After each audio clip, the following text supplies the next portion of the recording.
സാംസ്കാരിക വിനിമയ പരിപാടിയുടെ ഭാഗമായി അമേരിക്കയിലേക്ക് പറക്കാൻ അവസരം ലഭിച്ചിരിക്കുകയാണ് മലപ്പുറം നിലമ്പൂരിലെ 3 വിദ്യാർത്ഥിനികൾക്ക്.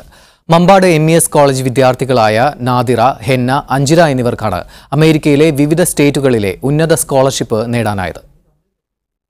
അമേരിക്കയിലെ state bureau of education and cultural അഫയേഴ്സിന്റെ കീഴിലുള്ള കമ്മ്യൂണിറ്റി കോളേജ് ഇനീഷ്യേറ്റീവിന്റെ ഭാഗമായാണ് ഇവർ അമേരിക്കയിലേക്ക് പോകുന്നത്.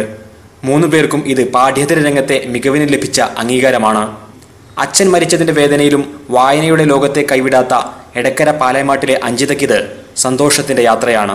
ഞാൻ അങ്ങനെ പെട്ടെന്ന് ബാക്കിൽ നിന്നാലും തള്ളി വിട്ടിട്ട് ഒന്നിലേക്കും പോകേണ്ട ആവശ്യമൊന്നും എനിക്ക് വന്നിട്ടില്ല. കാരണം എനിക്ക് ചെയ്യേണ്ടത് ഞാൻ തന്നെ ചെയ്താലേ ശരിയാവുള്ളൂ എന്നും. എന്നാലും എനിക്ക് ആരുടെയെങ്കിലും ഒരു സജഷൻസും കാര്യങ്ങൾക്കും ഒരുപാട് ഇമ്പോർട്ടൻസ് കൊടുക്കുന്ന ആളാണ് ഞാൻ.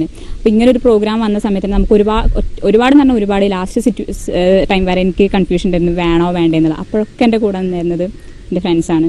ചെറുപ്പം മുതലേ എഴുത്തിലും പ്രസംഗത്തിലും കഴിവ് തെളിയിച്ച ഹെന്ന നിലമ്പൂരിലെ പരിസ്ഥിതി പ്രവർത്തകൻ കൂടിയായ അബ്ദുള്ള കുട്ടിയുടെയും റോമിയുടെയും മകളാണ്. UP സ്കൂളുകൾ തന്ന ചില എക്സ്ട്രാ കരിക്കുലർ ആക്ടിവിറ്റീസ് ആണ് നമുക്ക് കരുത്ത് പകർന്നിട്ടുള്ളത്. ഇപ്പോൾ UP സ്കൂളിൽ പഠിക്കുമ്പോൾ അവിടെ നടന്ന കഥാമത്സരങ്ങളും പുസ്തകാസ്വാദനങ്ങളും അതുപോലെ ക്വിസ് മത്സരങ്ങളും ഇതെല്ലാം നല്ലൊരു വായനക്കാരിയായി മാറ്റാനും അതുപോലെ തന്നെ മറ്റു പല കാര്യങ്ങളും ആത്മവിശ്വാസത്തോടെ നിന്ന് പറയാനും ഒക്കെ നമ്മൾ ഒരുപാട് സഹായിച്ചത് ഈ ആക്ടിവിറ്റീസ് ആണ്. സാമൂഹ്യ മാധ്യമങ്ങളിലൂടെ കഥയും കവിതയും എഴുതാറുള്ള ദിയാന നാദിറ തിരുവാലി സ്വദേശിയാണ്.